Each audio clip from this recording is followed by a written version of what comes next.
Hello everyone, তনয়ার পাকশালাতে সবাইকে স্বাগত জানাই। যারা ফার্স্ট টাইম চ্যানেলটা ভিজিট করছো তাদের কাছে অনুরোধ রইল চ্যানেলটা সাবস্ক্রাইব করো, পাশে থাকা বেল আইকনটি প্রেস করো যাতে নতুন নোটিফিকেশন তোমাদের সামনে চলে আসে। সেদিন বাবা অনেকগুলো আম এনেছিল, তাই মনে হলো এই রেসিপিটি তোমাদের জন্য তোলা থাক। আমাদের চ্যানেলে কিন্তু এটা ফার্স্ট টাইম, তাই অনুরোধ করলাম ভিডিওটি দেখো। আজকের রেসিপি আমের আচার। এর জন্য দেখো বাবা বাজার থেকে এনেছিল অনেকখানি আম, তার মধ্যে দিয়ে আমরা দুটোই করছি তোমাদেরকে দেখানোর জন্য। দেখো, সেহেতু এখানে আমটাকে প্রথমে খুব ভালো করে ধুয়ে মুছে নিতে হবে। যেহেতু আমরা এটা ইনস্ট্যান্ট করব, সেই কারণে ভালো করে খোসা ছাড়িয়ে মাঝখান থেকে এইভাবে দুখণ্ড করে নিলাম। যেহেতু এর মধ্যে সেই শক্ত আটিটা হয়নি, তাই জন্য করা গেল। যদি তোমরা মনে করো যে আমের মধ্যে তোমাদের আটি হয়ে গিয়েছে, তাহলে কিন্তু তোমরা একটু হাত বাঁচিয়ে সাবধানে করো। দেখো, এবার এটাকে 3 খণ্ড করে এইভাবে লম্বা লম্বা করে কিন্তু কেটে নিতে হবে। এই টক আমটা খাবে বলে পাশে কিন্তু লিচুও রয়েছে, ওয়েট করছে কখন ওখান থেকে এক টুকরো মা ওকে দেবে আর ও সেটা খাবে। সেটা তো পসিবল নয়। যাই হোক, দেখো এবার একটা সুতির শুকনো ন্যাকড়া দিয়ে বা কাপড়ের টুকরো দিয়ে আমগুলোকে কিন্তু আর ধোয়া হয়নি এই পজিশনে রেখে খুব ভালো করে মুছে নিতে হবে, একদম শুকনো করে। এবার একটু কিছু মশলা, আমাদের ভাজা মশলা বানিয়ে নিতে হবে। তার জন্য দেখো কড়াইতে দিয়েছিল শুকনো লঙ্কা, দিয়েছিল 1 চামচ মতন গোটা জিরে, 1 চামচ মতন মৌরি আর সামান্য একটু মেথি, যেটাকে আমরা পরে দেবো। আর এগুলোকে দিয়ে কিন্তু 3-4 সেকেন্ড মতন খুব ভালো করে কিন্তু ভেজে নিতে হবে। দেখো এবার মেথির দানাটাও দিয়ে দেওয়া হলো, দিয়ে টোটালে আমরা যদি তোমরা ধরো তাহলে 50 সেকেন্ড মতন টাইম নেবে। খুব বেশি ভাজলে কিন্তু এর যে সুন্দর গন্ধটা সেটা অন্যরকম হয়ে যাবে।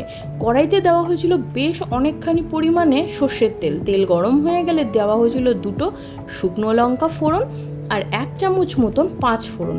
5 ফোড়নটা যখন খুব সুন্দর গন্ধ ছাড়বে এবং চড়বড় করে উঠবে, তখন সেই কেটে একদম শুকনো করে রাখা আমগুলোকে দিয়ে দিতে হবে।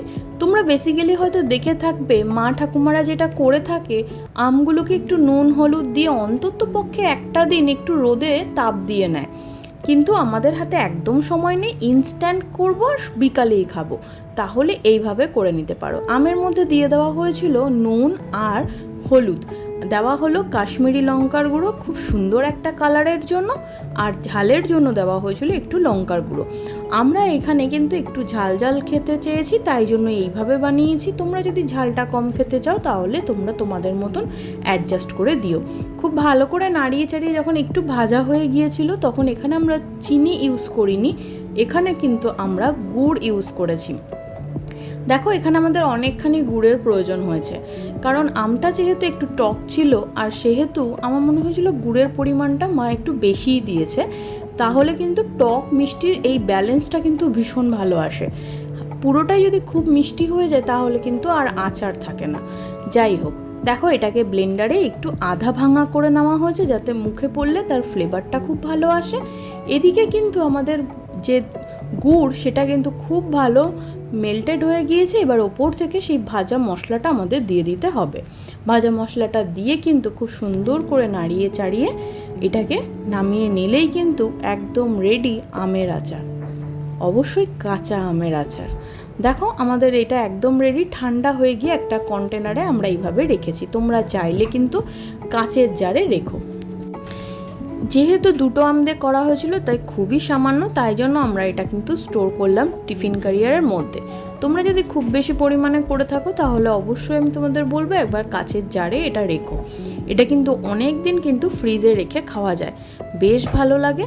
আর তোমরা যদি এটা ভাত ডাল বা মুখ কোনো কিছু খাওয়ার জন্য শুলাতে থাকে তাহলে একবার অবশ্যই ট্রাই করো। ধন্যবাদ, দেখা হচ্ছে আরও একটা রেসিপির সাথে।